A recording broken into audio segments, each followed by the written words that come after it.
been glorified, and God is glorified in him. If God is glorified in him, God will also glorify him in himself, and he will glorify him at once. My children, I will be with you only a little while longer.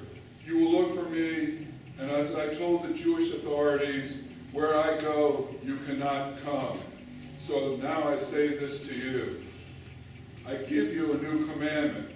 Love one another, as I have loved you, so that you also should love one another.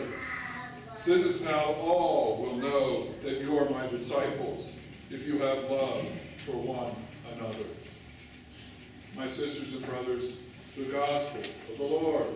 Praise to you, Lord Jesus Christ.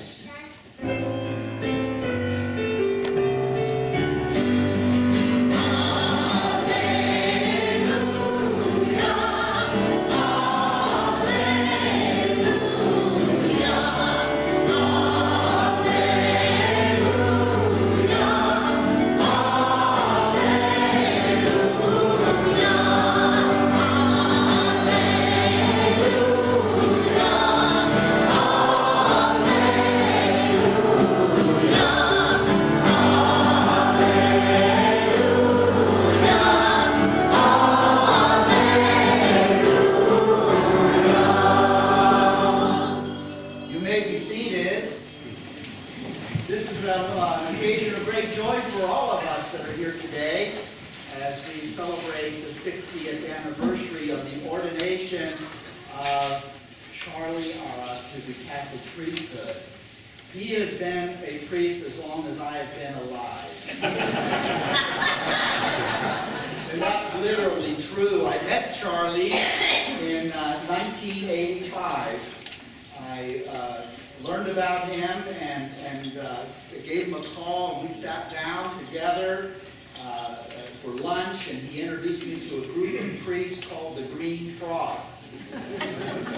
These were married Catholic priests, and I shared with Charlie at that time my vision, my dream to be able to start a Catholic faith community that was fully inclusive.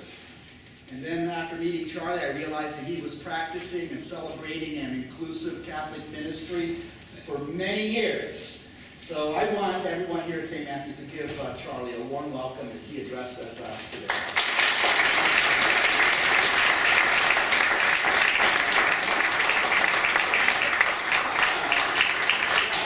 Thank you very much. And when I was a little boy, I'm still little, but when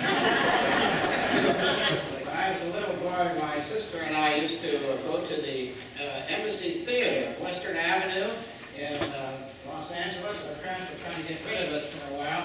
So it was for 11 cents, we got to watch 2 movies, a cartoon, and then the news. And the news was entitled The March of Time, right? Yes. That was a theme that went through my head as I prepared for today's celebration, the March of Time, right? And it's so beautiful that we began with the reading of the scriptures, the Christian community coming together and everything new, and the commandment of love. So, in the March of Time, it was the love that was, well, actually the power of God and the love of my parents for each other that brought me into this world. So thank God for my parents. And then somehow I fell in love with school. I was one of those kind of little boys that loved school. And in the 5th grade, I became an altar boy, altar server.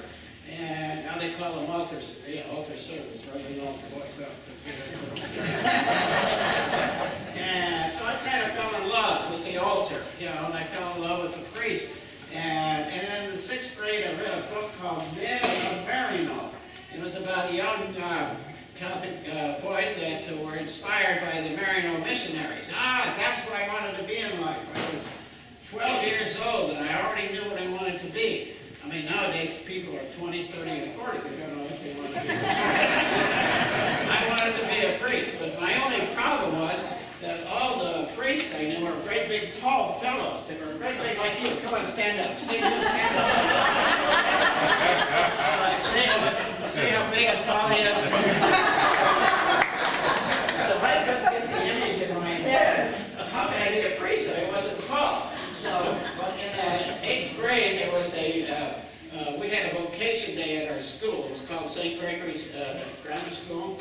And there was a priest there that gave a talk about becoming a priest. Now, I can't remember what he said, but I do remember he was short. So, that gave me the courage. Of course, you all know the other story was when I was in 8th grade, I fell in love with one of the 8th grade girls. Sorry about that, Charlie. But then I had my dilemma going in those days because I couldn't go to a seminary if I had a girlfriend. So one day I was at the old Hollywood baseball park. This is before the big leagues came to California, so I prayed to God, God, if I can catch a baseball, you know how kids would go with their glove and want to catch a baseball. I said, God, if I can catch a baseball today, I will go to the seminary and I'll give up Kathleen. So then just then Herman hit this baseball, and I, with a bunch of other kids, ran to catch it, and I caught that ball. Don't know whatever happened to Kathleen.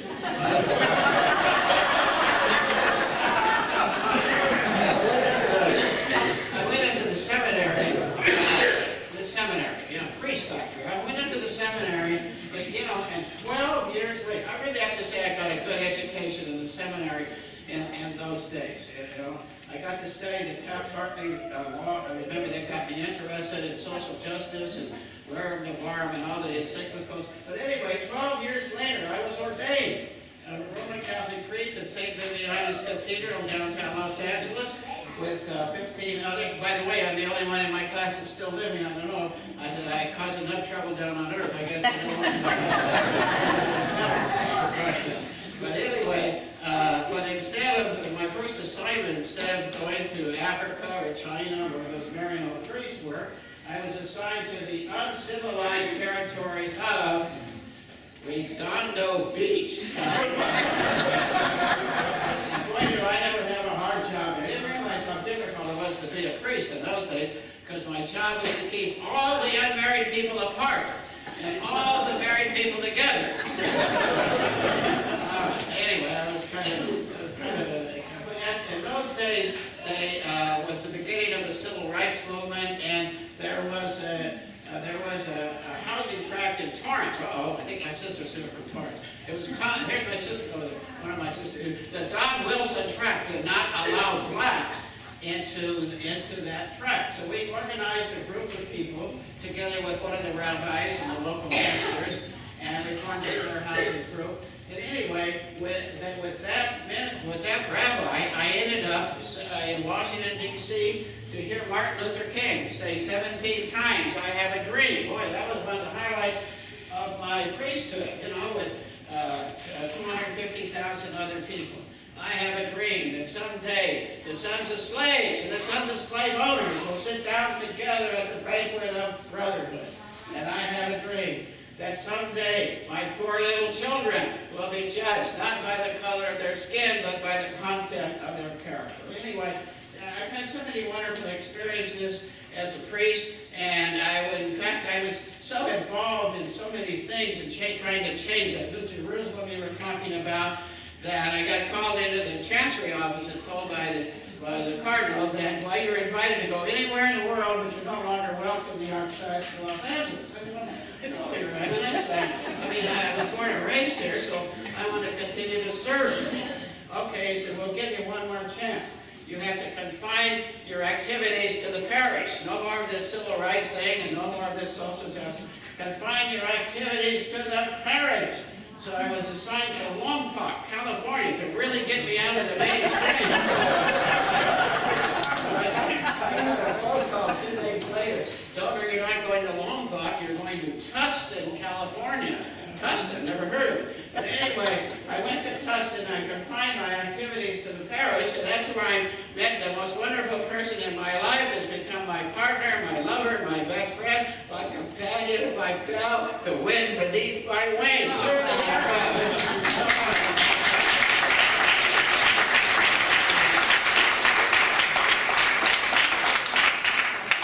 we wasted no time. It took us a little while, but we wasted no time. But we eventually had a family, and and I ended up with teenagers. And so when I was first a parish priest, I was upset with people who came late to church on Sunday. Now that I'm married and have 5 kids, I don't understand how anybody ever got to church on And I am so blessed here. I know I got my sister, I got my brother-in-law here, Billy, and I got my youngest son and his beautiful wife, Hester, and our new grandchild, Stella.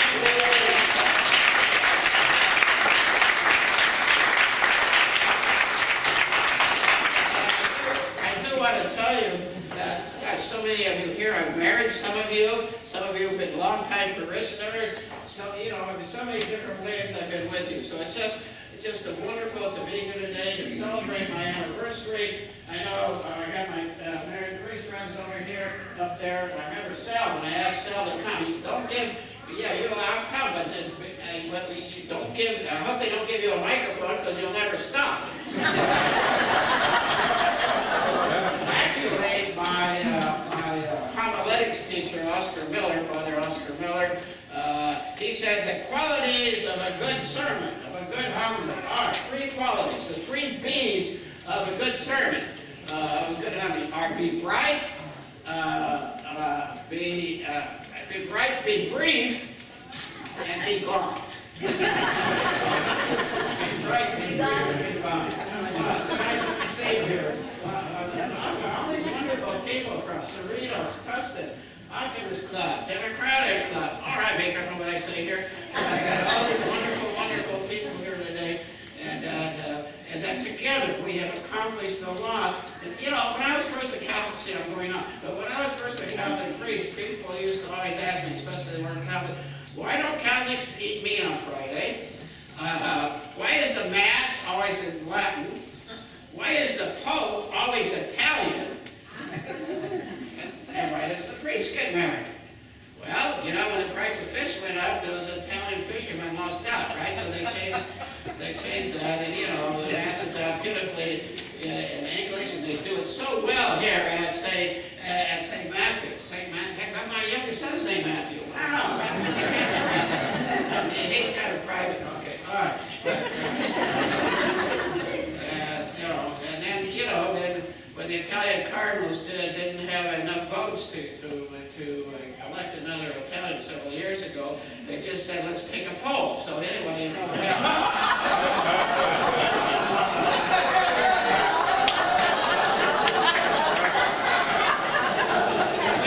so since then we've had a German pope, and now we have a Latino pope. So you never know. So maybe we'll have a married priest pope someday, either called Bishop Peter or Charlie, or I don't know which one. Anyway, so I just love to be here, and thank you for your presence. I thank for everything that's come to me in my life and in the future. What does the future hold as we stand at a crossroads of life? We're always at a crossroads. There's always beginnings and always endings. So at this crossroads, I say, I have a premonition that soars on silver wings, a dream of your continued accomplishments in life. St. Matthew said, all of us here, and other wondrous things, where we're going in life. I know not beneath what sky, though where we will continue to challenge faith. I ride on the left wing of the Holy Spirit, so we're still there. Sorry, you're just a little ahead of your time. But anyway, so I know not where we challenge faith. I only know it will be high, because all of us who believe in God, and believe in love, and believe in bringing us together without walls or barriers or fences between us, because we're all children of God, that the cause is going to go on, and our dreams are going to be realized. And anyway, God bless you all. Thank you for being with me here today.